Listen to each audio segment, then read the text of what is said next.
오늘은 구속의 경륜 33번째 시간인데요. 오늘 연구할 주제는 14만 4천인에 관련된 질문을 한번 받아보도록 하겠습니다. 이 14만 4천인에 관한 많은 견해와 이론들이 범람하고 있는데요. 그래서 많은 사람들이 이 진리에 대해서 혼란스러워하고 있고, 대개 이 주제는 논쟁만 불러일으킬 뿐 영적으로 화등에 도움이 되지 않는 주제라고 대부분 생각하고 이 연구에 대해서 덮어버리게 되는데, 정말 그럴까요? 사실은 결코 그렇지 않습니다. 이 14만 4천인에 관한 진리는 이 마지막 시대를 살아가는 모든 영혼들의 운명을 결정하는 중대한 주제입니다. 계시록 14장을 보시면 이 마지막 시대에 견고한 토대가 되는 마지막 시대에 구원받는 기별이 세천사의 기별인데, 계시록 14장에 보시면 세천사의 기별로 완전한 성결을 이룬 이 14만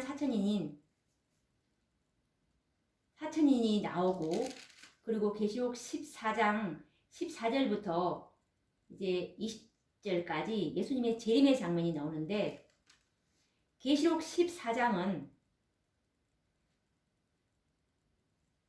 세천사의 기별로 만들어지는 이 14만 4천의 수요가 채워지면 예수님의 재림이 온다는 말씀입니다. 이 말씀은 우리가 총인문지 279페이지 말씀처럼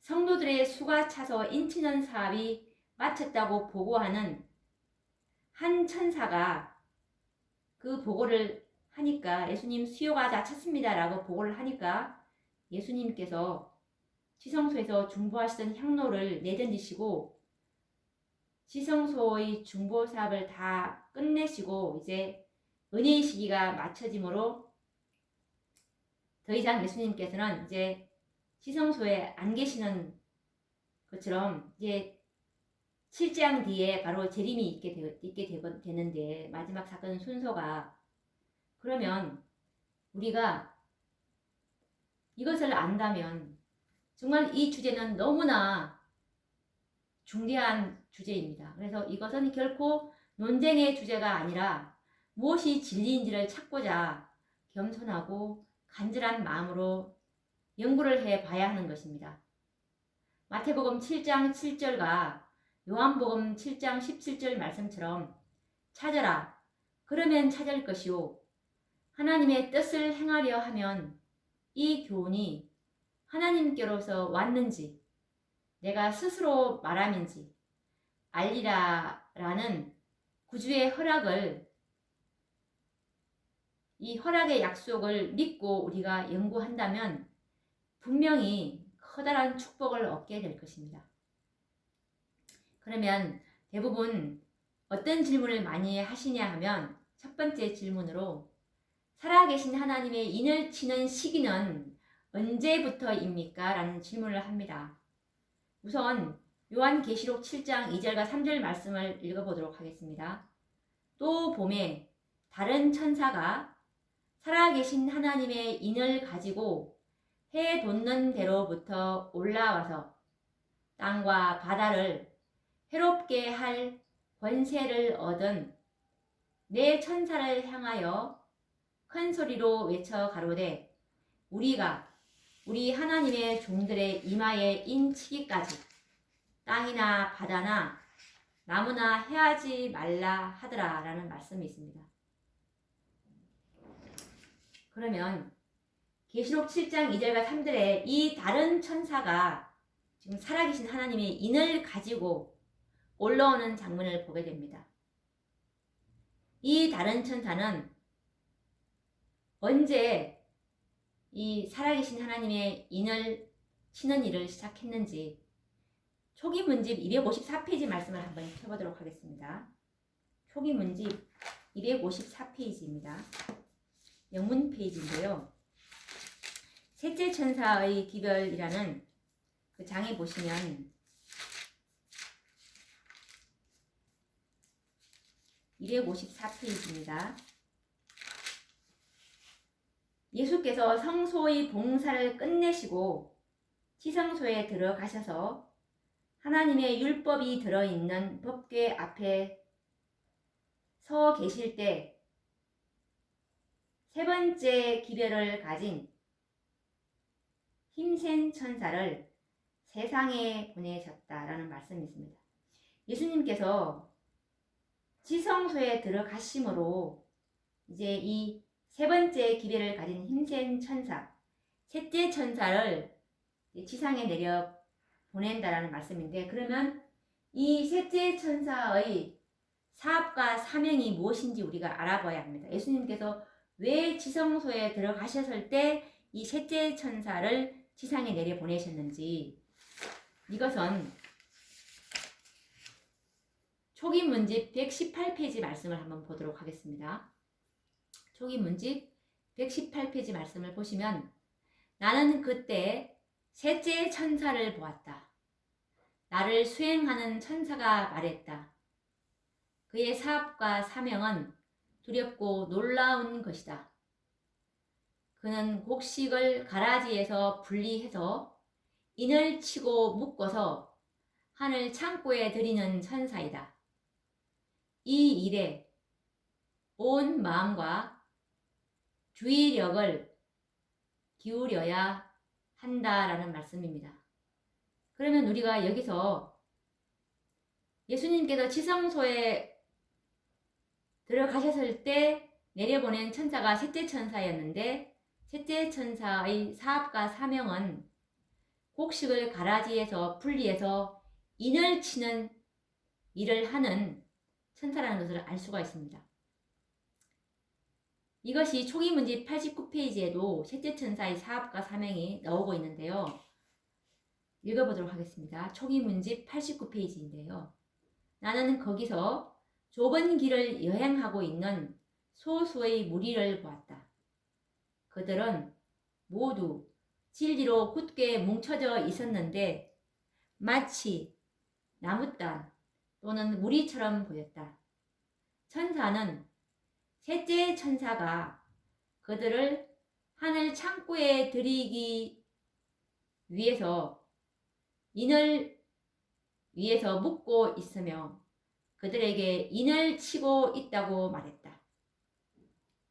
여기서도 지금 이 셋째 천사는 하늘 창고에 들이기 위해서 인을 치고 있는 천사라는 것을 알 수가 있습니다. 그러면 지금 초기 문집 89페이지의 이 말씀은 그 앞에 어떤 내용이 있냐면, 이제 사단이 몰고 가는 커다란 기차가 있는데 온 세상 사람들이 그 기차를 다 타고 있다고 했습니다. 그래서 선지자가 그러면 이 땅에는 아무도 저 기차를 타지 않고, 사단의 기차를 타지 않고 가는 사람은 아무도 없느냐라고 했더니 천사가 반대편을 보라라고 해서 보니까 정말 그 반대편에 좁은 길을 여행하고 있는 소수의 무리를 보게 된 것입니다. 이들이 초기 문집 첫 계시에 보시면 하늘 도성을 향해서 가는 이 14만 4천의 여정을 선지자께서 보셨는데 그들을 말씀하고 있는 것입니다. 그래서 이 소수의 무리를 보니까 이들의 특징은 모두 진리로 굳게 뭉쳐 있었습니다. 그래서 이들만이 셋째 천사가 그들을 하늘 창고에 들이기 위해서 인을 묶고 있다는 것을 선지자가 이제 계시로 지금 초기 문집 89페이지에서 본 것입니다. 그러면 이 셋째 천사는 살아계신 하나님의 인을 치는 천사라는 것을 우리가 알 수가 있습니다. 이것은 계시록 7장 4절에 보시면 살아계신 하나님의 인맞은 자의 수를 들으니 14만 4천이니 라고 예수님께서 이 셋째 천사의 사업과 사명을 14만 4천인에게 인을 치라고 이렇게 말씀해 주셨고, 그렇게 했기 때문에 총이문집 279페이지에 이 셋째 천사가 자기 사업과 사명인 14만 4천의 인을 다 쳤다고 보고하니까 예수님의 지성소 중보사업, 지성소의 사업과 셋째 천사의 사업이 끝났기 때문에 예수님은 다 이뤘다 하고 그 향로를 내려놓으시고 이제 대제사장의 의복을 벗으시고 이제 심판하시는 복수의 옷으로 이제 왕복으로 갈아입고 나오신다는 그 말씀이 우리가 이 총이문집 셋째 천사의 기별의 마침장에 보면 확인할 수가 있습니다. 그래서 이 살아계신 하나님의 인을 치는 시기는 예수님께서 지성소에 들어가심으로 셋째 천사를 내려보내셨고, 셋째 천사는 살아계신 하나님의 인치는 사업인 14만 4천인을 인을 치는 그 사업과 사명을 맡은 천사였습니다.